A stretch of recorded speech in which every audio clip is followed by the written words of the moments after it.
Feito por Elas, o podcast que discute o protagonismo das mulheres no audiovisual. Oi, gente, eu sou Isabel Wittmann e hoje eu tô aqui com a nossa convidada especial, né? Pela primeira vez participando aqui do Feito por Elas, sem ser aquelas participações gravadas para os programas especiais de festivais, né? Então, estamos aqui com a Bárbara Demerov, que é crítica de cinema do Adoro Cinema e que agora também tem um podcast, né? O Controle Remoto. Então, Bárbara, obrigada por ter aceitado o nosso convite e conta um pouco para quem está nos ouvindo sobre o teu trabalho. Oi, Isabel. Oi, todo mundo. Tudo bem com vocês? É um prazer estar aqui nesse podcast que é muito querido. Como você falou, eu adoro participar brevemente aí nos festivais, né? É uma delícia deixar o meu depoimento aqui com vocês. E, bom, como você falou, eu abri, né, um podcast novo esse ano junto com vários colegas, o Controle Remoto.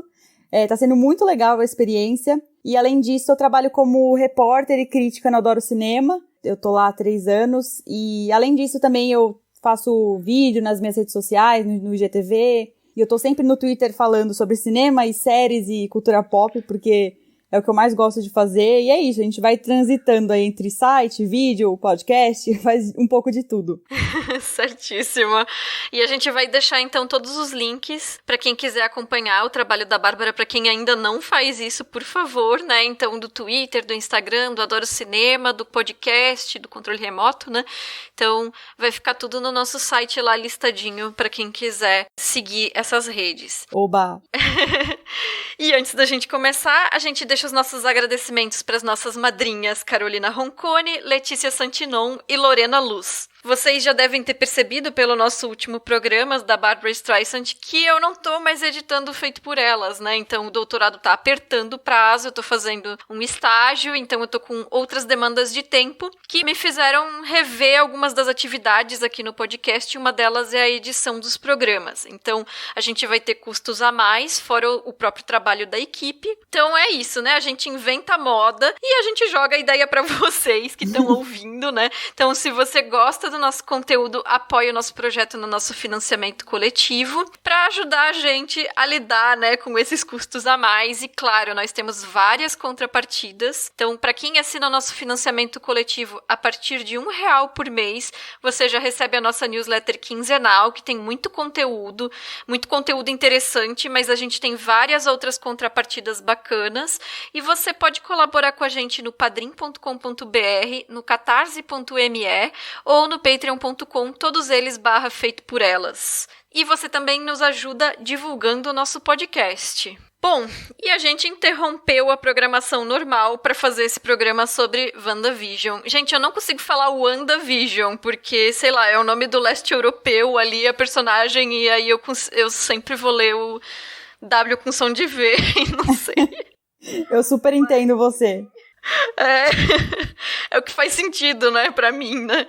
Inclusive, eu já tinha recomendado o seriado, né, no nosso último Feito por Elas Indica, que é um podcast extra, eu falei de várias outras contrapartidas, é um podcast extra que a gente faz para madrinhas e padrinhos, né, mensal. E aí, a série acabou e eu achei que merecia um programa só pra ela. A gente tinha anunciado que o nosso próximo programa ia ser sobre Uma Noite em Miami, da Regina King. Não se preocupem, esse programa já tá gravado pra vocês, mas a gente furou a fila, a gente passou a série na frente. Então, WandaVision é um seriado que faz parte do universo cinemático da Marvel, mas eu não sei se é cinemático porque é TV, enfim. O que é cinema, né, hoje em dia? O que é série hoje em dia? A gente nem sabe mais. Ah, pois é. Fica essa questão aí, né? Tá disponível na Disney Plus. E ele foi criado pela Jack Sheffer, eu não sei se pronuncia exatamente assim, e é dirigido pelo Matt Shakman, e a equipe de roteiro é grande. Os 9 episódios foram escritos pela própria Jack Sheffer, a Mackenzie Dorr, Laura Downey, Megan McDonnell e o Cameron Squires, Boba Sfargiani e Peter Cameron. Então, é isso. É um produto Disney Marvel que se insere nesse universo, né, dos heróis da Marvel, que a gente já tá acostumado a acompanhar aí há mais de uma década, né. E eu acho que parte da recepção dela, da série, né, também tem a ver justamente com essa forma como a gente se relaciona com esses personagens. Então, eu queria começar perguntando, Bárbara, se tu gostas da franquia da Marvel, dos heróis aí.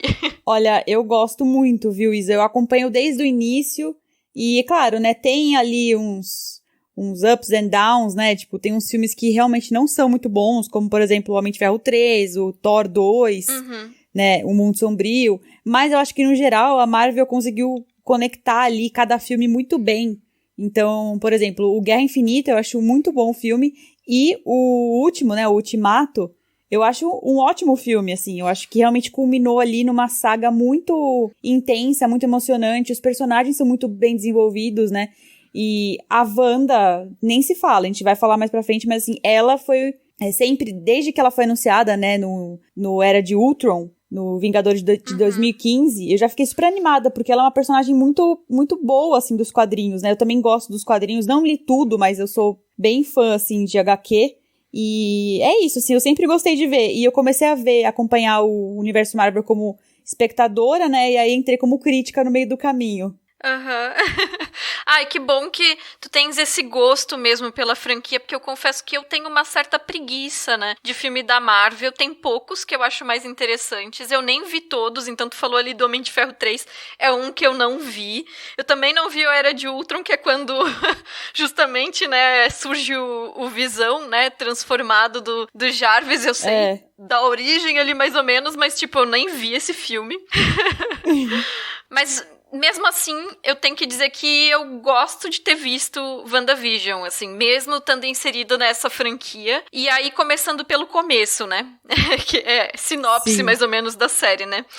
Quando a gente começa a assistir, a gente não entende muito bem o que tá acontecendo, né? Então, pra quem viu os filmes da Marvel, já sabe que o Visão, que é interpretado pelo Paul Bettany, foi morto, e essa parte eu vi.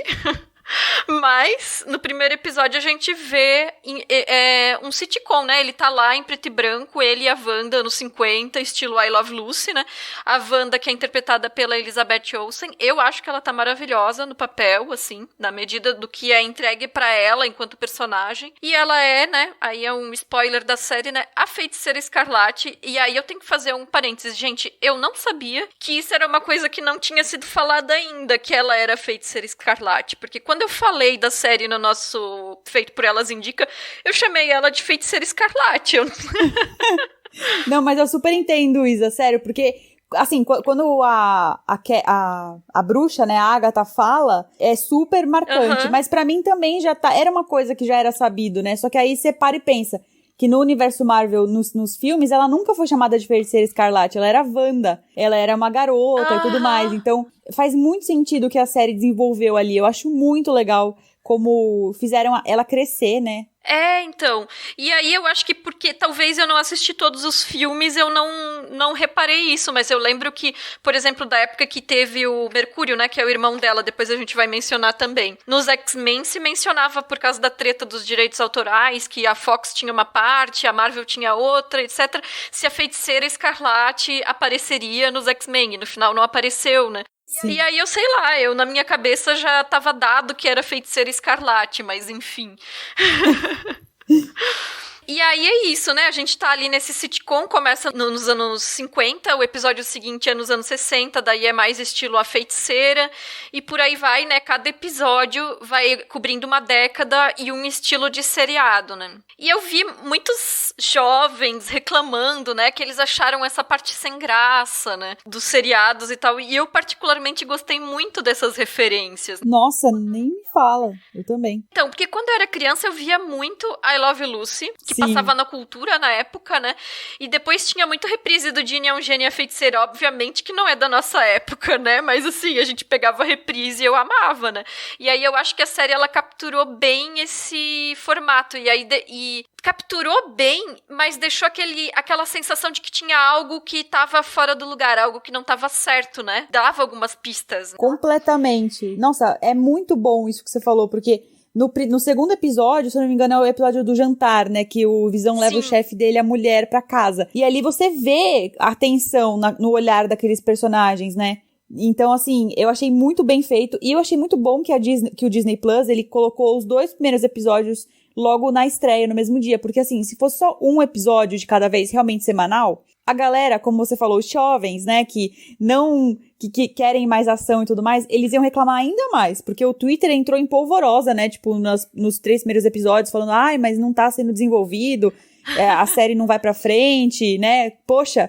As pessoas parecem que esqueceram de maratonar semanalmente as séries, né? Então, eu acho que entrou muito bem ali naquele terreno fantasioso das sitcoms e depois ampliou a história. Eu achei isso muito legal do roteiro. Sim, pois é. E aí eu acho que por deixar essa coisa meio fora do lugar, assim, a gente sabe que aquilo ali não é exatamente um retrato idílico de família que nem eram nesses seriados dessas épocas, né? Mas, ao mesmo tempo, tava se pautando nessa coisa de captar esse charme saudosista, né?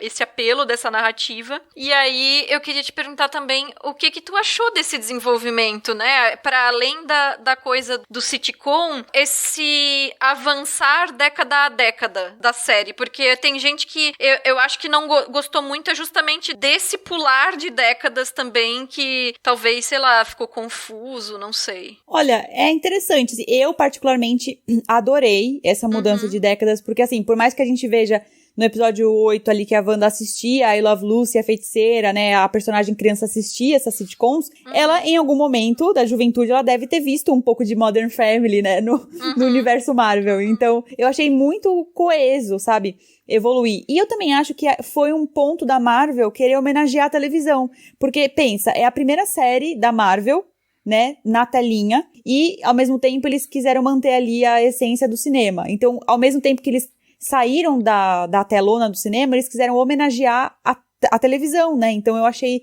isso uma sacada bem legal deles, especialmente o episódio que homenageia a Modern Family e The Office, eu achei muito bom.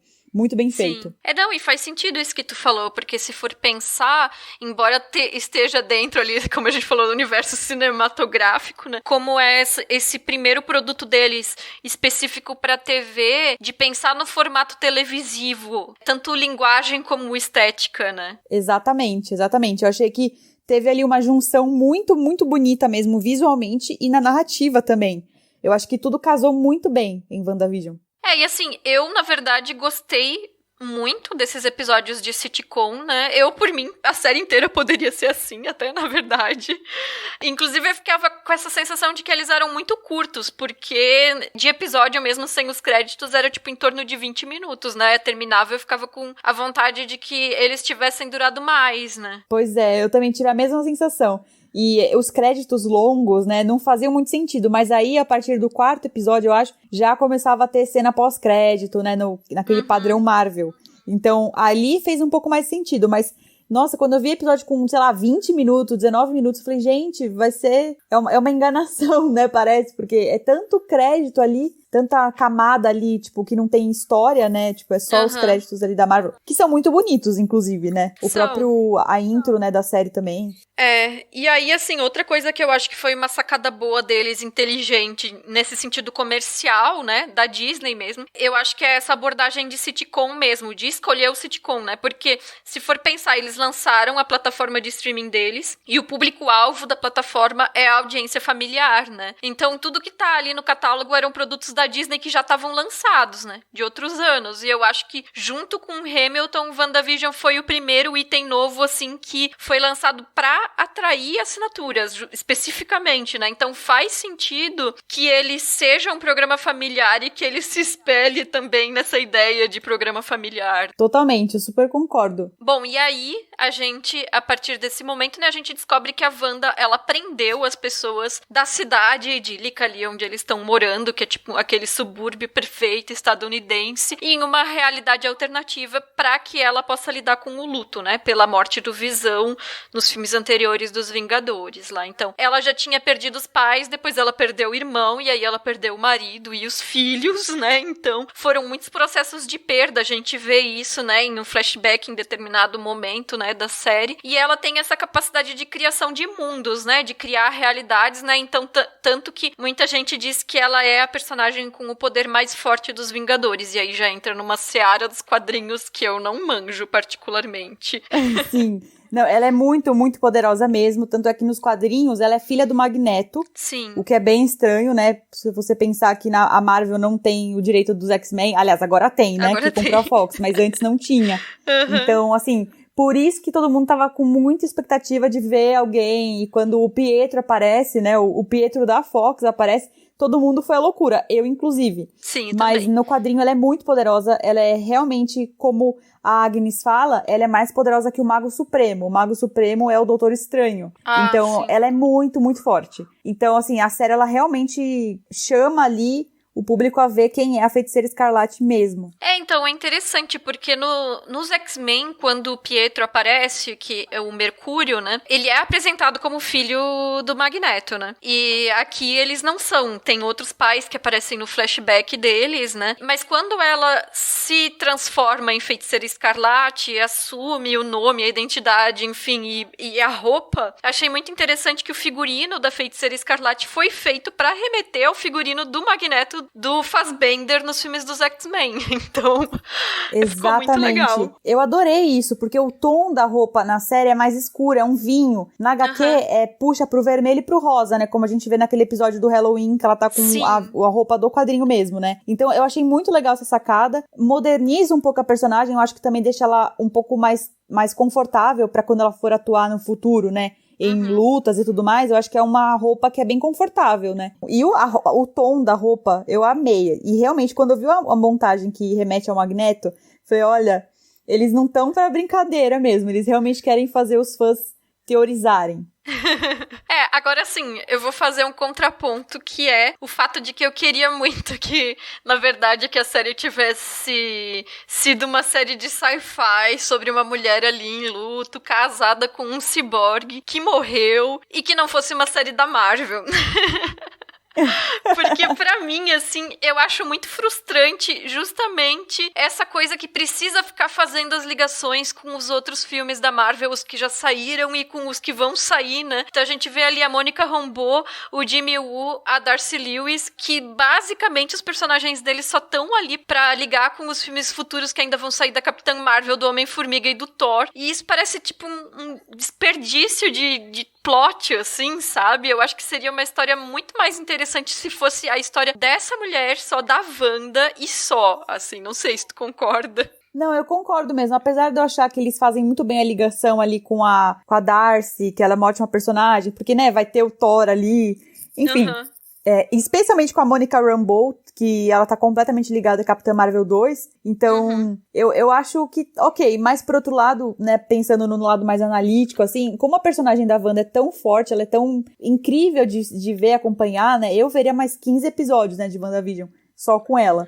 Então eu entendo esse ponto seu, porque é a parte mais interessante. O resto é um alívio cômico, uma coisa mais divertidinha ali, bem Fórmula Marvel, né? Então, mas no final das contas, né, isso é um exercício de e se, né? Então, na hora de falar sobre a série, eu tenho que lidar com isso, né? Tem que lidar com o fato que é uma personagem da Marvel e a série foi desenvolvida nesse formato, no final das contas, né? Então, assim, eu fiquei pensando nesse contexto da franquia, né, como um todo, né? Que eu acho que é uma franquia que, na minha opinião, não lida bem com as personagens mulheres. Na época do Vingadores Ultimato, eu até escrevi na minha crítica que eles levaram 11 anos pra ter o primeiro filme protagonizado por mulheres, que é o Capitão Marvel, e eu acho um filme fraco, né? É um filme que é patrocinado pela Aeronáutica dos Estados Unidos pra ser uma campanha pro alistamento de mulheres, né? E meio que é isso. E aí a gente tem a Viúva Negra, que por muito tempo ela sofreu com a síndrome de Smurfette, que é aquela situação em que a personagem é a única mulher em um grupo de homens, e a característica dela é ser mulher. Então ela era escrita como interesse amoroso que ficava mudando conforme o filme, além de ser objetificada. E aí bem quando vai ter o filme dela, estoura a pandemia e a gente não viu até agora, né? Que eu queria tanto, eu quero muito ver esse filme, e é tão triste porque a gente teve que esperar mais um ano aí. E eu lembro quando que foi, gente, eu não lembro qual que foi o filme. Qual do filme dos Vingadores que abria com uma sequência que era dela? Acho que é Guerra Civil, que é o Capitão América Guerra Civil, talvez, que ela tá no... não. Enfim, eu tô lembrando de uma cena que ela tá no tanque, que ela luta lá com um monte de gente, mas também tem uma outra sequência que é do Vingadores de 2012, que ela realmente tá sozinha ali, presa, né, só que ela se salva sozinha, é uma cena muito legal. Então, era isso, que era tipo num navio, um porta-aviões, uma coisa assim. Então, e aí eu lembro que na época se especulou muito, né, que aquela sequência era muito boa e, nossa, essa personagem, ela merecia um filme solo igual os outros, e ficou por isso mesmo, né? Pois é, demorou aí 6 anos pra, né, a gente tá aqui esperando há muito tempo. Então eu fico com essa sensação de que, no geral, a franquia não sabe lidar muito bem com as personagens mulheres, assim. Sim, e outra, uma cena que me chamou muita atenção, né, no Ultimato, que foi aquela cena icônica que todas as mulheres se unem, né, e elas falam, não, ela não está sozinha, contra o Thanos. É uma cena muito bonita, emocionante, mas quando a gente para ver que eles não fizeram um filme solo, só fizeram um Capitã Marvel mesmo, em 2019, parece meio que tipo um brinde, sabe? Mulheres, não fiquem tristes porque vocês não têm nenhum filme. Porque se você parar pra pensar a Gamora do Guardiões da Galáxia, a própria Capitã Marvel, né, é uma personagem forte ali. E eles não se aproveitam disso, né? Então, aquela cena me deixou extremamente irritada na cabine de imprensa. Porque, pra mim, ela não fazia sentido. Primeiro, porque tu falou a Capitã Marvel foi tirada ali por conveniência, né? Porque pelos poderes com os quais ela foi apresentada no filme dela, ela sozinha derrotaria o Thanos. Total. E aí depois, assim, né, reúne todas as mulheres, tipo, vamos lá, estamos juntas, não sei o que lá, para, tipo, são derrotadas. Exatamente. É muito frustrante. Enfim, é uns negócios mal pensados, assim, me incomoda. Mas aqui, aí eu vou fazer o contraponto de novo, dessa vez positivo. Eu acho que a Wanda é uma personagem bem construída. Nossa, eu também eu acho muito. Ai, que bom. Não, porque eu tô sendo meio advogado do diabo, assim, né? Tipo, eu acho chato, mas eu gostei, sabe? Acho chata Marvel. Não, mas eu super concordo. Eu acho que ela tem um desenvolvimento ali muito detalhado e mostra que a Marvel vai se dar bem com as séries, eu acredito, sabe? Com o Loki, Soldado Invernal, porque vai ter tempo pra ele desenvolver o personagem ali, personagens que são muito bons. O Loki nunca teve um filme solo dele e finalmente a gente vai ter ali uma obra só dele, com uma história, né, individual ali. Então aconteceu o mesmo com a Wanda. Eu acho que foi, tipo, o melhor ponto de partida pra Marvel, porque realmente conseguiram trabalhar ela de uma maneira humana e que sobressai, tipo, o lado super dela, sabe? Total. Ela é uma mulher maravilhosa, além de ser uma heroína, que tem ali os conflitos internos. Então, eu fiquei pensando nisso, né, assim, sobre esses aspectos de representatividade, né, porque a Marvel, por exemplo, tem um filme como Pantera Negra, né, que é um filme que o personagem, ele encarna uma luta coletiva, e aí se criam elementos visuais ali que tem um contexto de empoderamento, de usar o afrofuturismo como proposta estética, né, pra falar de questões da negritude num contexto que é curioso, né, porque é num conglomerado de mídia, então a gente pode levantar essa questão de se está se apropriando de uma luta ou não, mas enfim, é essa representatividade liberal, né, que a gente tem, que é interessante, é uma incoerência interessante, né, e ao mesmo tempo é uma escala de comunicação, se a gente vê o quanto que os simbolismos do Pantera Negra foram apropriados pelas pessoas, né, assistiram ao filme. E aí, se a gente chega e pensa no WandaVision, a gente não tá falando de uma luta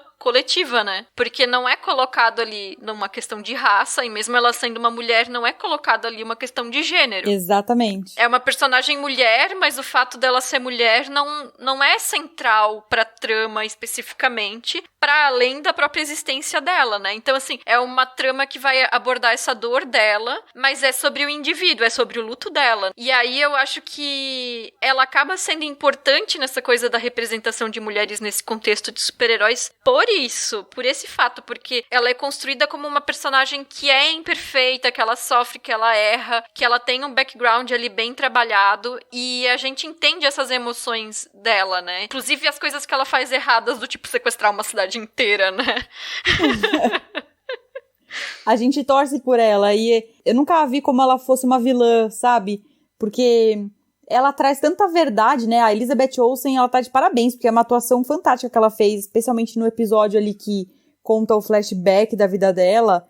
Eu espero que ela seja indicada a alguma premiação esse ano, porque eu achei muito boa a atuação dela. Então, você ter ali um personagem que... Como você falou tudo, Isa, você resumiu, sabe? É uma série que tem os seus méritos porque ela trabalha a personagem como ela é, não porque ela é mulher, não porque... Sabe? Então, isso é muito legal mesmo. É um ótimo trabalho dos roteiristas. São vários, né? Mas a gente vê ali que não teve confusão de pensamento.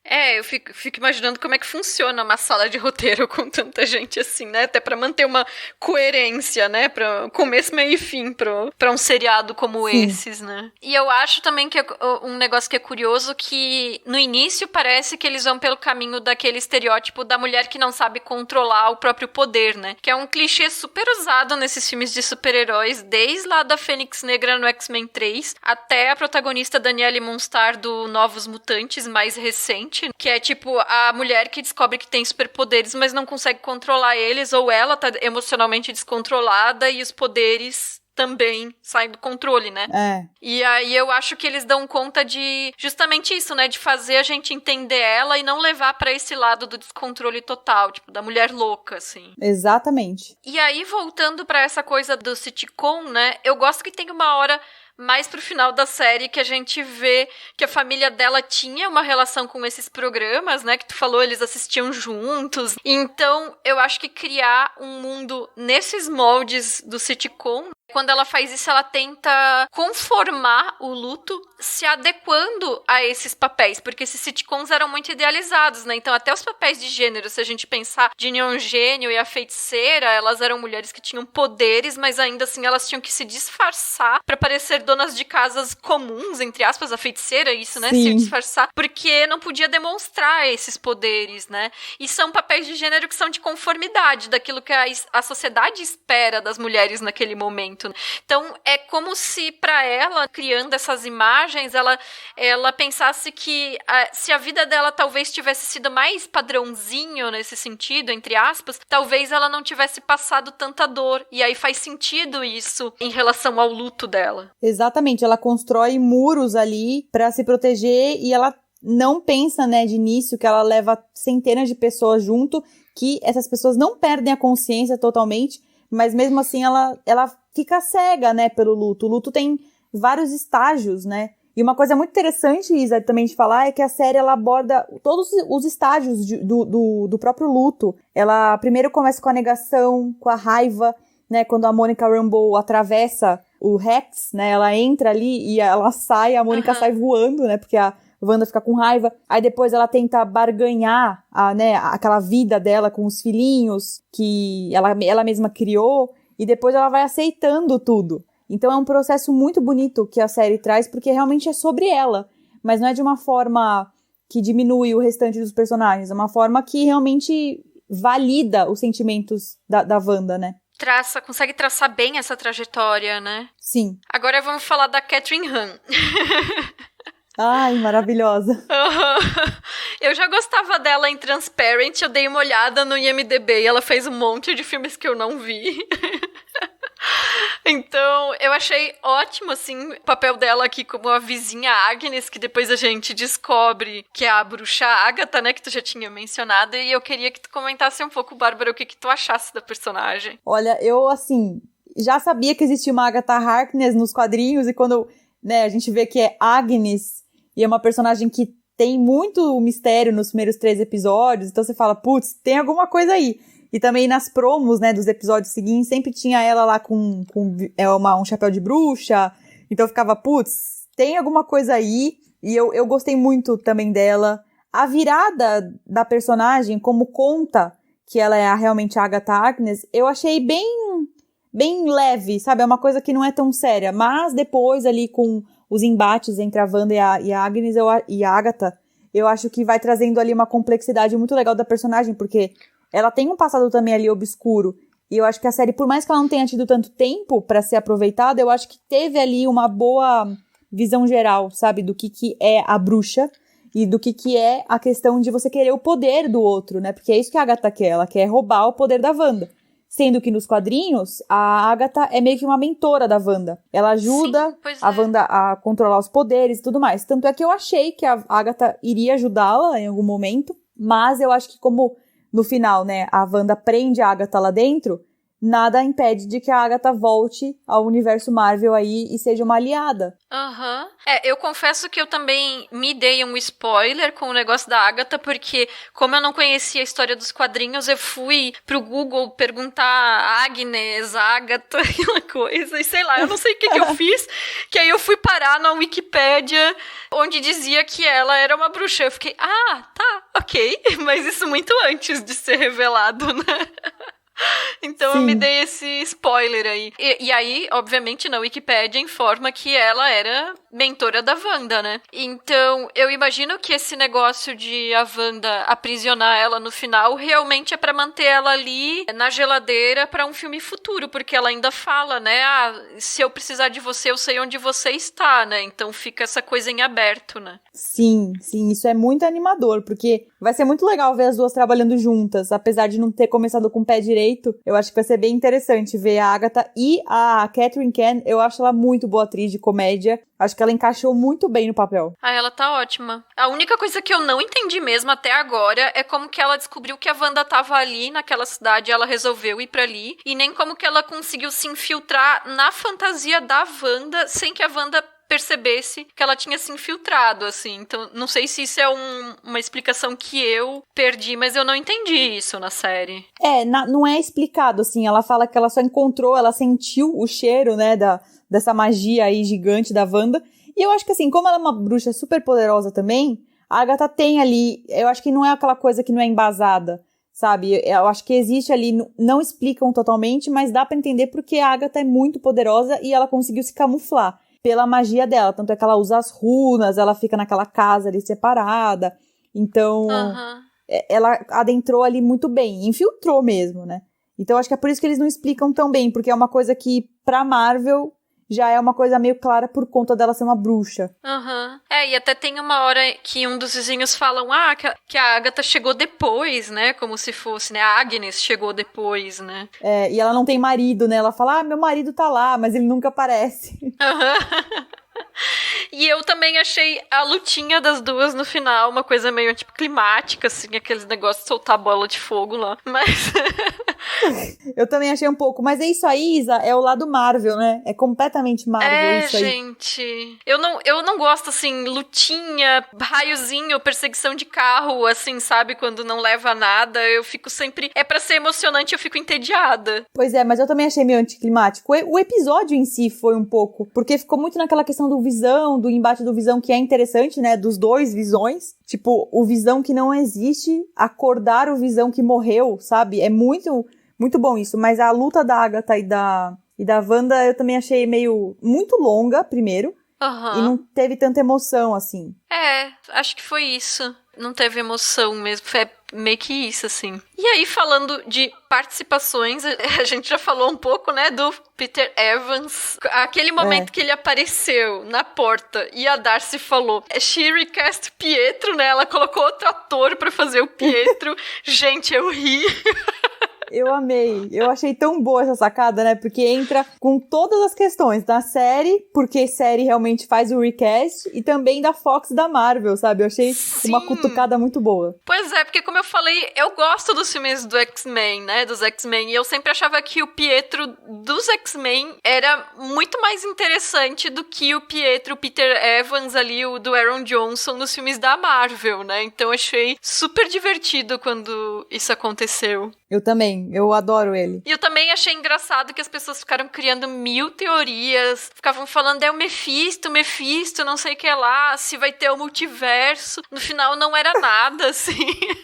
Pior que eu entrei muito nessa pira, viu? Eu falei, cara, com certeza é o Mephisto, porque tinha a ver. Eles fizeram uma baita de uma coincidência pra todo mundo ficar confuso. Mas no fim das contas, eu acho muito legal que, na real, era tudo que eles já tinham mostrado no início da série. Era tudo uma questão da Wanda. Não tinha Mephisto, não tinha vilão, nem nada. Explica esse lance do Mephisto aí, porque eu nem entendi o que era o Mephisto. Então, o Mephisto, ele é um dos vilões dos quadrinhos que ele manipula a Wanda, tipo... Ele faz... Ela ficou grávida do Visão, né? Em uma das HQs. E aí, ele manipula ela achando que é real. Mas não era verdade. Tipo, os bebês eram fruto de uma magia do Mephisto.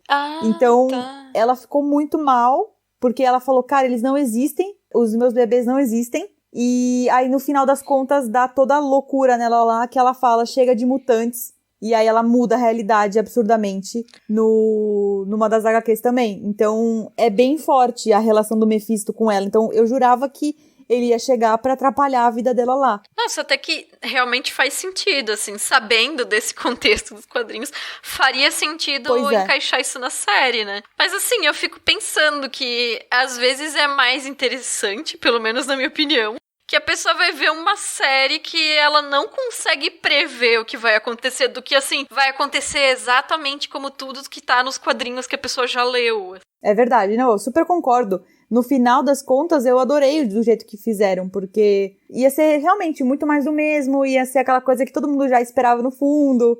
Então eu achei legal que esse elemento do Pietro, que não é o Pietro, só usaram o mesmo ator, né? Foi muito bom mesmo essa saída. Porque tornou tudo mais divertido e falar assim, pô, galera, não se levem a sério, parem de fazer 1000 teorias, porque não leva a nada. Esse foi o momento em que eu me senti fã de quadrinhos sem ser. Tipo, eu entendi a galera que fica totalmente empolgada quando sai notícias sobre filme da Marvel, filme da DC, que fica empolgado com essas coisas de fanservice, sabe? Porque esse foi o momento que eu realmente, assim, fiquei, cara, que massa! E aí, pra fechar, eu queria comentar um pouco sobre a questão do Visão, né? Porque tem essa coisa do amor e da devoção da Wanda pra família dela, né? E eu queria falar um pouco disso sob o ponto de vista da minha pesquisa, porque eu pesquiso justamente corpos androides e ciborgues em filmes fantásticos. Então acaba que quando eu vejo um seriado que é um sitcom, onde tem uma mulher que é casada com um ciborgue, isso já fica meio que difícil de fugir, assim, sabe? Tem tudo a ver, né? Óbvio. Então, pra quem me segue no Twitter e no Letterboxd, eu já comentei um pouco sobre isso nas duas redes, mas eu vou acrescentar um pouco mais aqui no podcast. E é interessante quando a gente pensa nessa coisa de corpos ciborgues, né, nesses filmes, nessas séries, né, que geralmente eles são corpos que são femininos ou feminilizados, né, a não ser em casos específicos de corpos para fins bélicos, tipo o Exterminador do Futuro, né, mas se não, eles são corpos femininos. Mas quando a gente pega aqueles que são pensados e fabricados como companhia e não para fins bélicos, eles são geralmente femininos. Então o Visão, ele foi pensado e criado como uma arma, né? O contexto que eu não peguei do filme, que eu não vi. Sim, não, ele realmente é. Ele é uma inteligência artificial poderosíssima, que era o Jarvis, né? Ele era a voz ali que ajudava o Tony Stark. Homem de Ferro, E aí, só depois ele é colocado num corpo, né? Num corpo robótico. Pois é. Então, essa parte de quando ele era o Jarvis eu lembro e eu perdi essa transformação, mas ele se encaixa nesse padrão, né? Só que aí tem essa coisa de que a Wanda recriando ele não é só uma máquina, né? Ali no episódio final ela fala, né? Você é um corpo de fios, sangue e ossos que eu criei. Ou seja, ele tem essa coisa humana, né? Do sangue, do osso ali presente, né? Você é minha tristeza e minha esperança. E principalmente você é meu amor. Ai, é emocionante, né? Aí é bonito, eu chorei, eu confesso. Ai, gente, eu chorei com série de super-herói. Então ela coloca ele nesse lugar que não é de máquina, ela coloca ele nesse lugar de afeto, né? Tipo, ela usa especificamente a palavra amor pra se referir a ele. E aí ele fala, né? Eu sou uma voz, eu fui uma voz sem corpo, um corpo, mas não humano, que foi quando ele foi transformado em visão, e agora uma memória tornada real, porque ele nesse formato que tem sangue, ossos e fios e tudo, é a memória do Visão trazida à vida pela Wanda. E aí ele diz, quem sabe o que eu posso ser a seguir? Porque isso coloca que, independente dessas formas que ele assume, ele tem algo que é essencial dele, que é o que faz ele ser ele mesmo, né? Exatamente. Então, se ele mudar de forma, ele vai continuar sendo ele. Sim. E tem uma outra coisa também, Isa, que é bem interessante, que quando a Wanda, ela vê a si mesma na forma de Feiticeira Escarlate, na transformação dela, é a joia da mente que eles usam, que aqueles cientistas usam. E é a joia do Visão. Sim, então, verdade. Tem uma parte dele dentro dela. Isso eu acho muito bonito, né? Verdade, tem essa conexão extra Sim. aí, né? Talvez seja por isso que ela tenha criado ele dessa forma tão fiel, que ele realmente seja o Visão, pareça ser o Visão pra ela e pra ele também. Sim, e aí eu acho que o que é interessante é que essa relação dos dois se coloca dentro e ao mesmo tempo se desloca desse histórico de outras histórias de Cyborg. Porque quando ele fala em voz, corpo, memória e humanidade, que são especificamente os termos que ele usa na fala dele, esses são elementos que são essenciais, assim, quando a gente estuda androides, porque os ciborgues, eles estão sempre negociando esse limite, né, de se eles são entendidos como humanos ou não. Então, o Visão, ele pode ser um humano ou pode ser uma máquina, uma arma, dependendo da pessoa, do contexto, né, que tá analisando ele, né. Pra Wanda, ele é humano, pra empresa que construiu ele, né? Ele é uma máquina. E na tradição do sci-fi, a voz é o que humaniza a máquina. Então, a gente vê isso no 2001, a gente vê isso no Ela, né? No Sim. Her. E a memória é o que é a chave para que aquele indivíduo ciborgue se entenda como um indivíduo. Então tem isso no Blade Runner 2046, no Ghost in the Shell, enfim. Então, mesmo que a Wanda tenha criado ele ali, ela criou a partir daquelas memórias, né? Então, tipo, ainda tem uma semente dele ali, vamos dizer, né? Mesmo que o corpo físico seja do zero, sim, né? Sim, e é isso que vale mais, né? Na verdade, você vê que o poder da mente ali, das memórias, é o que leva pra frente a história também. Então, porque a memória é isso, né? É o que vai definir ele enquanto indivíduo, né? O que ele até faz aquela metáfora de se vai trocando as tábuas do navio, se continua sendo o mesmo navio, né? A ideia de um ciborgue é justamente essa, né? Tu vai substituindo, por exemplo, as tuas peças, entre aspas, né? O nosso corpo, por próteses, até o ponto em que você não tem mais nada de original, mas tu ainda tem as tuas memórias, ou teu cérebro, enfim. Dependendo da história de sci-fi, vai dar um nome diferente pra isso, mas a ideia é que, mesmo que não tenha mais nada original do teu corpo, se tiver essa consciência primária, né, vai continuar sendo a mesma pessoa. É bem isso. É isso que eu acho interessante. Só que, geralmente, nessas histórias, são homens que criam mulheres perfeitas, né, pra eles mesmos. Então, isso vem desde a época da história, né, de Pigmaleão, na mitologia grega, né, que se apaixonou pela estátua que ele mesmo esculpiu. Tem construções mais subjetivas, né, tipo My Fair Lady, que são essa coisa dos homens moldando as mulheres à la Pigmaleão, chegando no sci-fi, né, que aí os homens estão criando mulheres, literalmente, né. Exatamente. E tem também aquele filme com o Chris Pratt e a Jennifer Lawrence, que ele acorda a mulher que ele acha mais agradável ali, tipo... Eu esqueci o nome do filme. Eu esqueci. Mas é bem também. isso, assim, ele realmente pega a pessoa que vai agradar ele pra companhia, entendeu? Era um filme... Nossa, eu esqueci o nome. Passageiros é o filme. Passageiros, isso. E era um filme meio ruinzinho, assim, mas tinha essa questão ética, né, dele... Exato. Ter escolhido salvar ela, entre aspas, pra que ela pudesse ser uma companheira pra ele, Sim. né? E para quem estuda esses temas, né, tem também essa coisa que é da inveja da capacidade de criação que teria o corpo feminino cisgênero, que a gente vê como isso é mencionado, por exemplo, no Prometheus e no Blade Runner 2049, como algo que humaniza, né, que é o poder de criar. Eu acho que é curioso pensar como tantas vezes esses homens da ficção buscam na criação a servidão de uma mulher, muitas vezes com a expressão do desejo sexual expresso nessa submissão, que é o que acontece em inúmeros filmes na história do cinema. Então tem Metrópolis, As Esposas de Stepford, Blade Runner, o Ex Machina mais recente, enfim. E poucas vezes tem espaço pro que a Wanda chama de amor. Isso que eu achei tão curioso, assim, na fala dela. Essa fala dela realmente diz tudo. E é isso, por exemplo, no Blade Runner 2049, a filha, né, do Harrison Ford, ela tá ali presa, né? Ela é meio que tratada como uma arma. Sim. Então, é bem, assim, interessante, né, olhar por esse lado mesmo, porque é bem raro. E a Rachel no Blade Runner 2049, embora ela não apareça, ela é uma presença do filme porque a filha tá ali, porque ela, mesmo sendo uma replicante, teve a capacidade de gestar, né? Então essa coisa do limiar entre o humano e o não humano como a potência criativa ali, né? Sim, é muito, muito bom isso. Então, e aí, por outro lado, assim, né, que geralmente essa capacidade criativa da mulher cisgênero nessas histórias é colocada como uterina, mas é interessante que aqui, quando ela, ao invés de ser biológica, né, tipo, a mulher está para a natureza, como o homem está para a cultura, aquela coisa, se desloca para um campo intelectual, né? Que é essa coisa de, tipo, criação, igual os homens que criam as suas mulheres perfeitas. E esse é o caso da Wanda aqui. Ela fez um processo de criação que é intelectual e não biológico, né? Ela fugiu desse estereótipo, mas daí a criatividade dela é usada justamente para construir uma fantasia que é normativa. Da família de comercial de margarina. Exatamente. E sem o Visão ter a memória do passado. E aí talvez entre aquilo que eu falei no começo do programa, né, que é porque ela nunca teve isso, né, ela nunca teve essa família do comercial de margarina, a vida da família do sitcom, né, e aí ela pode achar que se ela tivesse tido, ela não teria passado tanta dor. Pois é, virou um refúgio.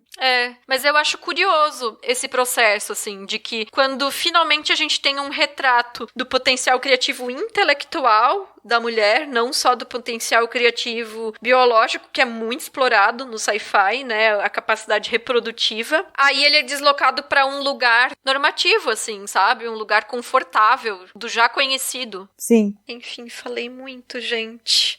É que botou um negócio de robô na minha frente e eu já viro palestrinha. Não, mas é muito bom isso. Eu tô aprendendo aqui com você sabe muito mais do que eu. Mas era isso que eu queria falar sobre o Visão. Muito bom, então era muito só legal. porque... Gente, eu fiquei pirando demais, assim, nesse episódio final, sabe? Porque eu acho que essas ideias, esses conceitos meio que me afetam nesse momento, né? E aí eu fico divagando e pensando nessas questões, assim. Mas, enfim, eu acho que é uma série muito interessante para além de, claro, do meu interesse específico da minha pesquisa. Eu acho que é uma série que é interessante pela trajetória da personagem mesmo. Eu acho que a gente já falou aqui, né? Tem vários elementos que são bacanas na história. A atuação, a trajetória da personagem, a questão do sitcom, do sci-fi misturado. Tem muita coisa bacana pra quem vai assistir WandaVision. Com certeza. E como você falou, você também não é a maior fã da Marvel. E mesmo assim você conseguiu acompanhar a série muito bem. Tenho também vários amigos que são fãs da Marvel, mas não viram todos os filmes e realmente gostaram muito da série. Se apegaram à personagem. Eu acho que é aí que a gente vê que a série funciona da maneira que deveria. Porque não precisa... Claro, né? Ela depende, sim, do filme. Ela depende, sim, da linha cronológica da Marvel. Mas você também pode ver a série, né? De uma maneira bem aberta ali. Bem independente. Sim. Então, isso é graças à Wanda e a personagem, né? Que a Elizabeth Olsen criou. Que eu acho que ela deu uma profundidade muito boa pra personagem. Assim como o Paul Bettany, né? É isso que tu falou, assim, eu não tive dificuldade em acompanhar, mesmo tendo pulado alguns filmes da Marvel, e mesmo sem ter assistido o filme que era essencial para entender a origem do Visão. Então eu acho que não prejudica em muita coisa. Claro que é melhor ter o contexto, né, quem assiste com esse contexto todo, mas eu acho que quem for assistir a série e não tiver por dentro, não tiver acompanhado esses filmes ao longo de todos os anos, dá para assistir só a série sozinha, tranquilamente. Com certeza. Bom, eu achei WandaVision um ótimo ponto de partida pro universo Marvel na telinha, que é uma coisa que vem muito a calhar, né, durante a pandemia, durante a quarentena, quando a gente ainda não tá indo ao cinema como a gente tava indo antes, como nós sempre íamos toda semana, né, Isa? Pois é, saudades. Então, realmente é uma coisa que faz muito sentido pro momento atual. E também é um projeto muito bem feito. Ele tem ali todo o pensamento, a linha de pensamento da Marvel, e teve um resultado ali, pra mim, praticamente impecável. É claro que tem ali seus problemas, né? Os duelos que não tem tanta emoção, que são um pouco anticlimáticos, algumas tiradas ali cômicas que não se encaixam tanto, mas no geral eu achei fantástico. WandaVision é muito bom. Concordo, eu acho que é uma estética delicinha, principalmente nos primeiros episódios. Eu gostei de acompanhar a trajetória da personagem. Eu já falei, eu vou ser chata, que eu gostaria que não tivesse sido uma série da Marvel, mas então lide com isso, Isabel.